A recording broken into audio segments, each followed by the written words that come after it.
Tonight, powerful moments in the Middle East as a ceasefire takes hold.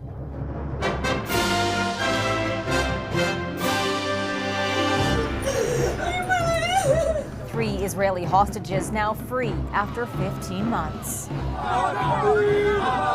As people in Gaza burst into the streets with celebration. With Palestinian prisoners released in the first phase of the deal. And every single supporter across the country. Chrystia Freeland's leadership campaign launch interrupted. We won! On the eve of his inauguration, what Trump told supporters at a victory rally in Washington, as Canada warns of the single largest blow to the U.S. economy. Retaliatory measures are ready, and we will use all tools in our toolbox. And TikTok returns why the app was restored hours after it went dark. As of today, TikTok is back. Plus, a stunning planet parade. All the really bright planets are all up at the same time. How skywatchers can view the rare celestial lineup. Something incredible is going to happen.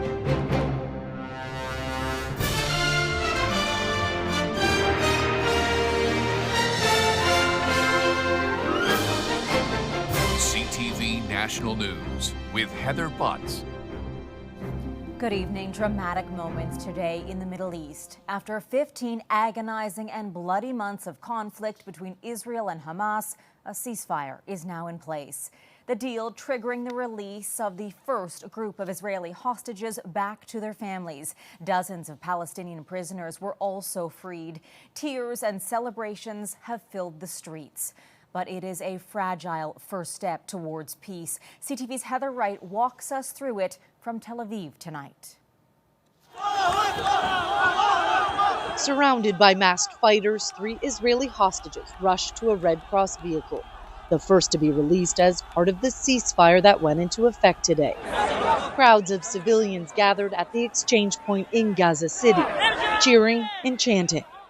Finally, inside Israel, Doron Steinbrecher, Emily Damari, and Romy Gonen take their first steps of freedom, reuniting with their loved ones at the hospital after 471 days in captivity. There were cheers at Hostage Square in Tel Aviv as crowds watched the exchange unfold, though much uncertainty remains with nearly 100 hostages still in Gaza. It's a long road ahead. It's bittersweet. I mean, it's hopefully the first of many. The 3 women will be assessed and treated at the hospital. While officials say none of them require urgent care, this photo shows Emily Damari missing 2 fingers on one of her hands. In the occupied West Bank, the first release of Palestinians from Israeli jails happened well after midnight. It's not yet clear why the release was so delayed, but it didn't stop crowds from gathering near the jail, cheering and setting off fireworks. 90 prisoners were released today, mostly women and teenage boys. Nearly 2,000 are expected to be freed over the first phase of the truce. Some in jail for simply protesting, others convicted of murder and terrorism. The ceasefire brings a pause to 15 months of fighting, a war that has killed more than 47,000 Palestinians, according to Gaza health officials, and reduced much of the Gaza Strip to rubble. Amal Abu Aita returned to her home today, hoping to find something still standing. Instead, she found it in ruins. We will try to stay here, she says, wondering where her 10 children will sleep, saying there's nowhere else to go. There is much uncertainty in both Israel and Gaza, where Hamas fighters took to the streets in celebration today. There is happiness tinged with trepidation. Agony, says Yitzhar Lifshitz, whose 84-year-old father, Oded, is still in Gaza. For me, it's just the beginning. I know it's going to be cruel, ugly, but we have to start to deal with it. The next hostages and prisoners will be released on Saturday, this staggered release playing out over the next 6 weeks, adding more time to an already agonizing wait for families. Heather. CTV's Heather Wright in Tel Aviv. A cousin of Romy Gonen spoke in Toronto today, saying she's grateful 15 months of torment and uncertainty has come to an end. My heart is filled with immense gratitude and relief that my 24-year-old cousin, Romy Gonen, has finally been freed from Hamas captivity. Emotions running high as Gonen was reunited with her family, embraced by her parents and sister. Gonen was captured by Hamas from the Nova Music Festival during the October 7th attack. Israel's prime minister has credited both the outgoing and incoming U.S. president for helping secure the deal. Both weighed in today. Today's ceasefire in Gaza and the release of hostages is a result of a principled and effective policy that we've presided over for months. We achieved an epic ceasefire agreement as a first step toward lasting peace in the Middle East. Back in this country, the second major contender hoping to replace our prime minister officially entered the race. Chrystia Freeland launched her leadership bid in Toronto, but as CTV's Colton Prail reports, it was disrupted several times by pro-Palestinian protesters. I am so glad to be here at the St. Albans Boys and Girls Club today. At the launch of her Liberal leadership campaign, Chrystia Freeland could hardly get a word in. Look, we are not going to let anyone disrupt our democracy. But disrupt they did. For 30 minutes, protesters criticized her support of Israel, calling for a complete weapons embargo against the country. Over a dozen were kicked out, and police were on scene. Sources close to the campaign tell CTV News the launch hoped to frame Freeland as a fighter ready to take on Trump's tariff threat. If I am Prime Minister, Canada will never back down. Her decision to lean into that and really frame her candidacy as fighting for Canada, I think is really clear and is one that allows her not to necessarily talk about her experience in the Trudeau government. But Freeland is backing away from some Trudeau policies, like the consumer carbon tax. At another Liberal launch today, a very different answer. Karina Gould says she'll scrap the April 1st increase if she becomes Liberal leader, but the carbon tax isn't going anywhere. I'm a mother who has to live in this economy. I'm a person who understands what Canadians are going through. Meanwhile, Mark Carney is picking up more support from Cabinet. This weekend, 3 Liberal ministers announced they're backing the former banker, including Melanie Joly. I think there's a lot of affection and a lot of respect for Karina Gould, but she'll have to prove that she can crack that top-tier candidate. We are very committed. With Gould and Freeland having spent extensive time in Trudeau's cabinet, the Conservatives are working fast to tie them to the Prime Minister, highlighting their past support for the carbon tax in a campaign with the tagline, "Just like Justin." Now focus shifts to Washington and Donald Trump's inauguration tomorrow, where whether he acts on his tariff threats will be a main focus of the Liberal leadership race. Heather. Colton, thank you. Just hours before his inauguration, Donald Trump held a victory rally in front of thousands in Washington, D.C. Tomorrow at noon, the curtain closes on 4 long years of American decline, and we begin a brand new day of American strength and prosperity, dignity and pride. CTV's chief anchor and senior editor Omar Sachedina is in Washington for us tonight. Omar. Heather, at that rally tonight, Donald Trump gave his supporters an early indication of exactly what to expect almost immediately after he's sworn into office, signing dozens of executive orders on everything from the energy to immigration. But the big wild card tonight is whether he will follow through on his threat to impose those crippling tariffs on Canada on day 1 of his presidency, something that he has vowed to do. Tomorrow's inauguration is the first time since the start of Ronald Reagan's second term 40 years ago that the swearing-in will not take place on the steps of the Capitol because of weather. It's being moved to the Capitol Rotunda instead. It's going to be around -5 tomorrow. The morning begins with the traditional church service and tea at the White House with the Bidens. And although there are no active direct threats, there are 25,000 security personnel in the Capitol tonight on standby just in case. And as for those tariffs, Canadian officials are preparing retaliatory measures, but they're waiting for Donald Trump to take the first step before they respond. It remains to be seen whether Canada's billion-dollar-plus border plan will have any impact on a man who has already jolted the cross-border relationship even before stepping into office again. Heather? Omar Sachedina in Washington for us tonight. Thank you. And you can watch our special coverage of the inauguration of Donald J. Trump, hosted by Omar and Vashi Kapelos, tomorrow at 10 a.m. Eastern on CTV. The Liberal government says it is ready and waiting to respond to Trump's tariffs. CTV's Jeremy Sharon now on the retaliation plan and the potential blowback. As Washington welcomes Donald Trump back to the White House for a second term Monday, Canada will be watching and waiting for what could be the beginning of a trade war with Trump's America. Regardless of the decision that President-elect Trump makes when he is inaugurated, Canada will be ready.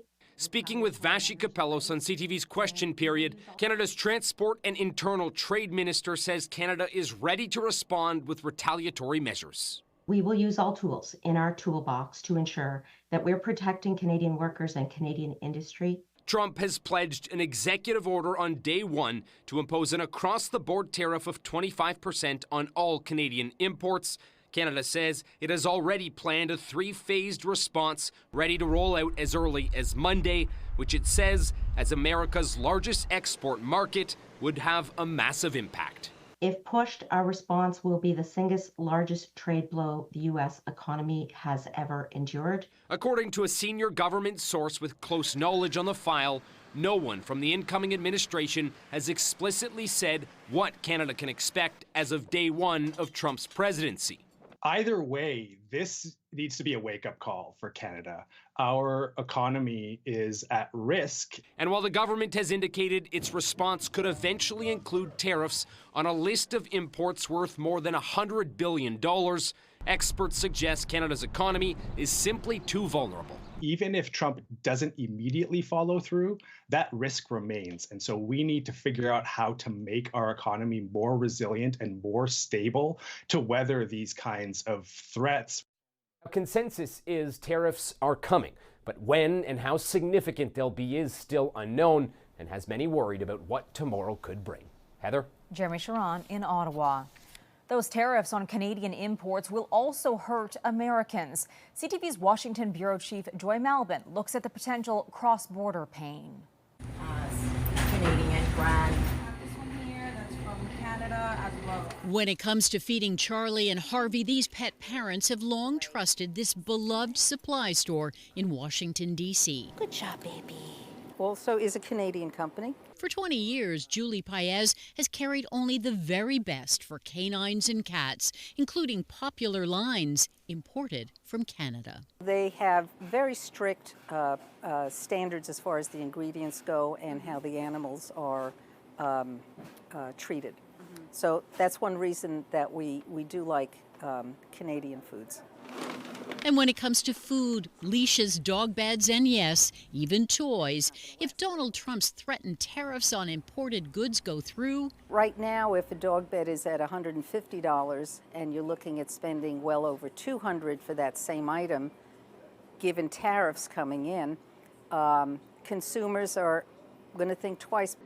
Paez says she has no choice but to pass that added cost on to her customers. So what would she say to Donald Trump? I don't believe there's anything I could possibly say. He's going to do what he's going to do, regardless of the hurt that it's going to cause a lot of people. Across the border in Canada, human food is also about to take a hit. We have U.S. packaging and Canadian packaging. Healthy Crunch in Ontario specializes in non-allergen snacks. No nuts, no dairy, just the good stuff. Every night I'm like, fingers crossed that's not going to happen. It's kind of a scary time right now for entrepreneurs. Her worry? She could be hurt twice. She sometimes imports raw ingredients from America. And if U.S. tariffs come in and Canada retaliates in a tit-for-tat dispute, it's a double whammy. All of it at a time when she's trying to grow her business in America. It's going to make our products more expensive. Every penny counts. Every consumer is under strain right now. Just two small businesses that could be caught in a trade war worth hundreds of billions of dollars, and everyone bracing themselves for Trump's tariffs that are expected to bite. Thank you. Joy Malvin, CTV News, Washington. Coming up. As of today, TikTok is back. Service restored in the U.S. after a brief ban. Plus, 2 food recalls and 1 salmonella warning for Canadians.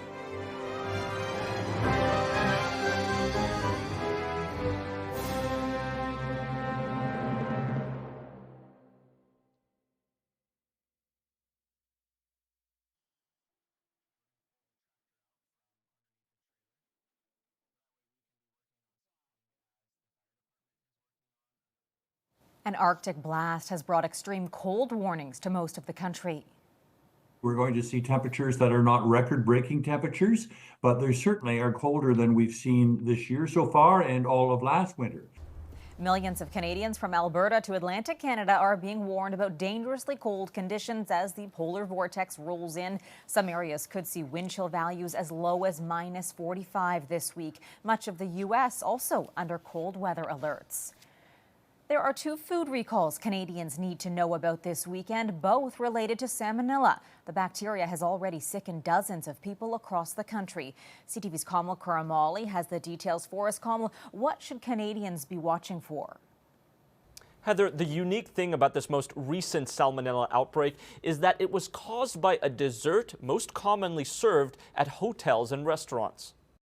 Sweet cream mini pastries now responsible for a countrywide salmonella outbreak. If they have these products, they should, discard them immediately. 61 people have fallen sick from salmonella, with 17 of them hospitalized. The culprit, sweet cream brand mini pastries, most of those cases found in Quebec and Ontario. Symptoms, they include things like nausea, fever, diarrhea, stomach cramps. These pastries also found in hospitals and retirement homes. Yeah, the pastry recall is concerning because it may actually impact many establishments around the country.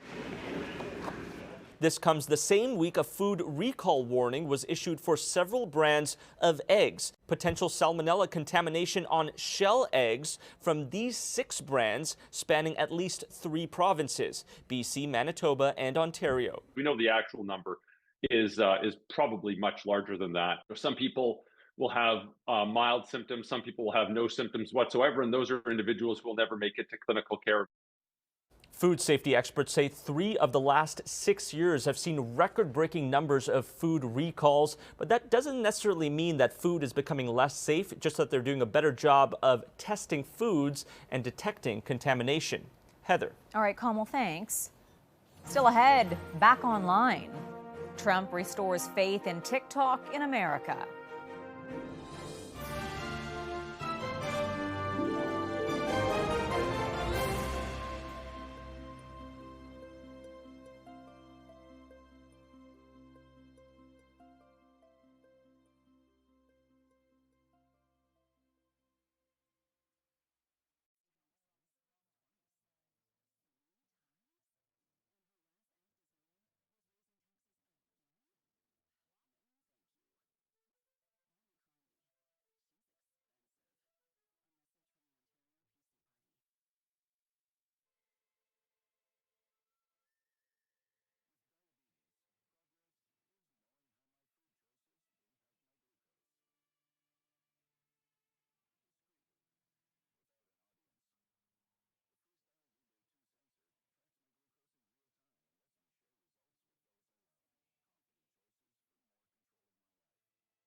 TikTok briefly went dark for American users in compliance with a federal ban, but it was U.S. President-elect Donald Trump who rescued the social media giant for now. CTV's Alex Carpa reports.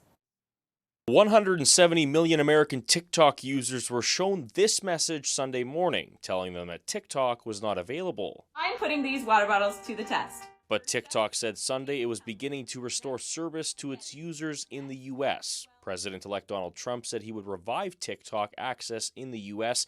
by executive order after he is sworn in on Monday, saying he would most likely give the company a 90-day reprieve from the ban. We have no choice. We have to save it. A lot of jobs.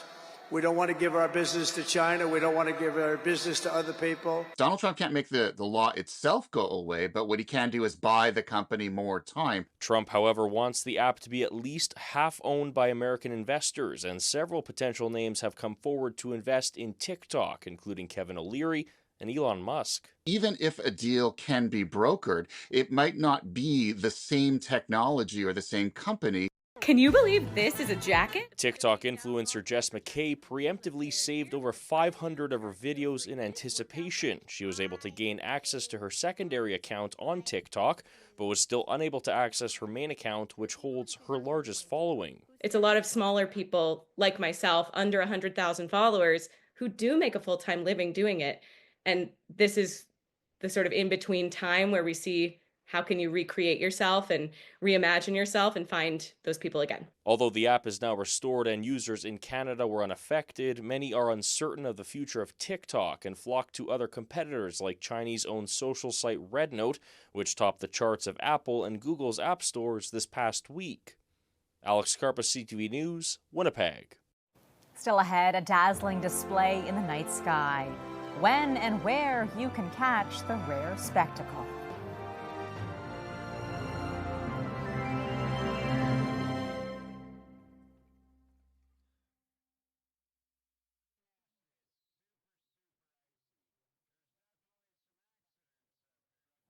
Excitement for those who enjoy viewing the night sky. It is being touted as a planetary parade, a supposedly rare alignment of our celestial neighbors, sold as a spectacle not to be missed.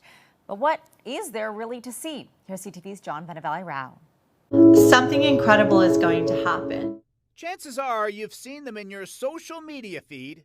If you live in the Northern Hemisphere, you're not going to want to miss this. Videos hyping a planetary spectacle. I call it social media hyperbole. A cosmic show that astronomer Tim Jaworski thinks will be neat to see. Just keep your expectations in check. Yes, all the planets are there, but do not expect to see them the way they show it to you in social media. Videos showing all of the planets exactly lining up in a way that's being horribly exaggerated. But if you do look up into the night sky in the coming weeks, amongst the stars... Okay, if you go outside right now... You will be able to see several planets, including this bright point of light, which happens to be Mars, next to the moon. All the really bright planets are all up at the same time in the early evening. In fact, when you look at how the planets are positioned in the solar system right now, 6 can be seen parading across the night sky at the same time, which is getting a lot of attention. So what's awesome about trying to look for planets in the sky is that actually quite a few of them are visible to the naked eye. This video shows how Saturn and Venus can be seen in the east just after sunset. Much higher up in the night sky is Jupiter. And then off to the east is our neighbor, Mars. The two real standouts right now are Jupiter and Venus because they're going to be the brightest. Neptune and Uranus are also up there, but you'll need binoculars or a telescope to see them. The other planets will be visible even from light-polluted cities. To find them, look for the bright lights that don't twinkle. If you're looking at that star in the sky and it's not twinkling and it's fairly bright, you're looking at a planet. And while this won't be a once-in-a-lifetime view, it's still one worth taking in. John Benavalli-Rao, CTV News, Toronto. A planet parade. That is our newscast for this Sunday. For all of us at CTV National News, thank you for watching. I hope you can join Omar tomorrow live from Washington. I'm Heather Butts. Good night.